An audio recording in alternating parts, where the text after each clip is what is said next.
Hello everyone, and welcome back to our channel, your go-to place for in-depth political analysis and raw insights from the South African political scene. If you're new here, make sure to hit that subscribe button, give this video a like, and let us know what you think in the comments section below. Let's dive into one of the most controversial developments shaking up the uMkhonto weSizwe party, a rising internal conflict that could have serious consequences for its future.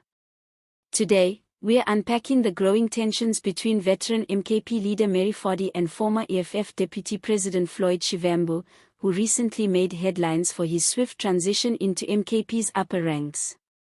The controversy. Phadi has come out swinging, calling for Shivambu's immediate removal from party leadership. Her reason? A clash of ideology, party integrity, and what she describes as opportunism disguised as political contribution. Now, for those of you who might be unfamiliar with the key players, let's break it down. Mary Phadi isn't just any political voice. She's long been respected in MKP circles for her unwavering loyalty to the party's founding principles, discipline, struggle, and service to the people. She's someone who has worked from the grassroots, pushing back against what she sees as the dilution of MKP's identity by political migrants looking for new platforms. During a recent community radio interview in Soweto, Phadi made it absolutely clear, her opposition to Floyd Shivambu wasn't personal. It was about what she called the soul of the movement. She stated, and I quote, "Floyd Shivambu may be a capable politician, but the MKP is not a political dumping ground." Strong words that immediately set social media ablaze. Phadi didn't stop there.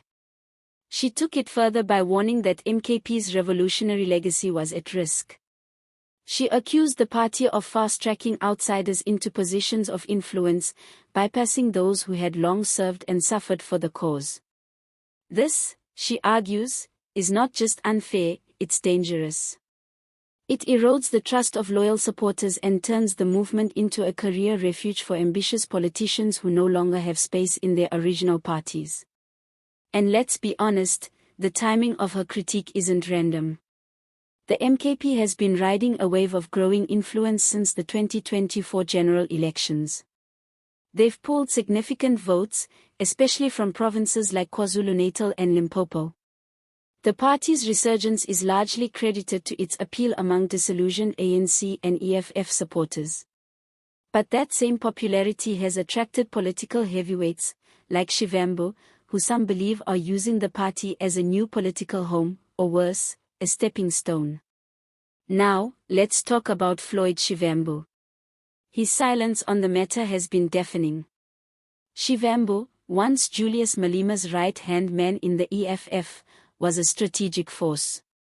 Known for his intellect and aggression in parliament, he brought both fear and respect. But his sudden leap to MKP raised eyebrows. Was it ideological? Was it calculated? Or was it a way to stay politically relevant after internal tensions reportedly strained his standing in the EFF? While MKP's top brass has not officially responded to Phadi's remarks, sources inside the party suggest there's already deep unease. Some factions reportedly see Phadi as disruptive, even divisive, at a time when unity is desperately needed.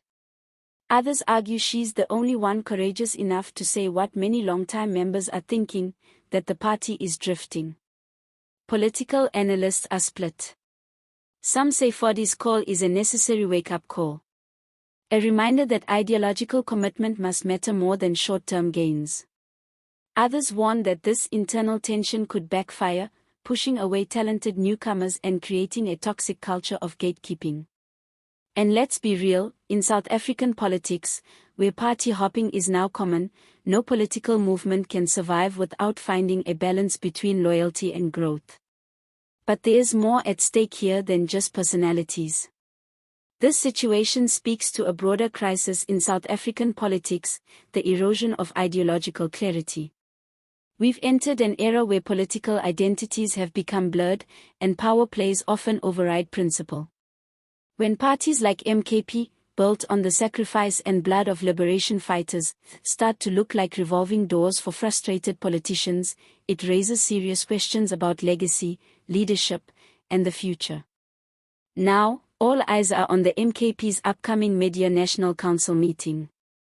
Will they address Phadi's concerns head-on? Will Shivambu respond publicly? Or will this be swept under the rug to preserve party image in the short term? If this moment isn't handled with political maturity and transparency, MKP risks losing not just its ideological compass, but its base.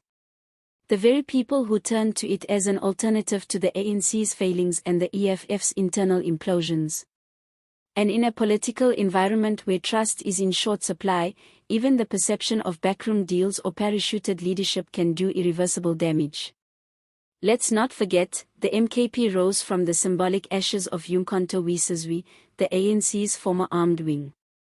It carries a legacy that demands more than flashy slogans and high-profile endorsements. It requires discipline, strategy, and consistency. So here's the question we leave you with: is Mary Phadi right to call out opportunism? Or is her stance a threat to the unity needed to keep MKP relevant in the next election cycle? Let us know your thoughts in the comments. Do you believe Shivambu's place in MKP leadership is justified? Or should new members earn their stripes before holding influence? Thanks for watching.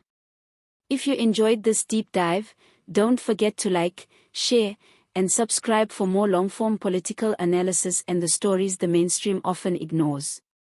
Until then, take care, and see you next time.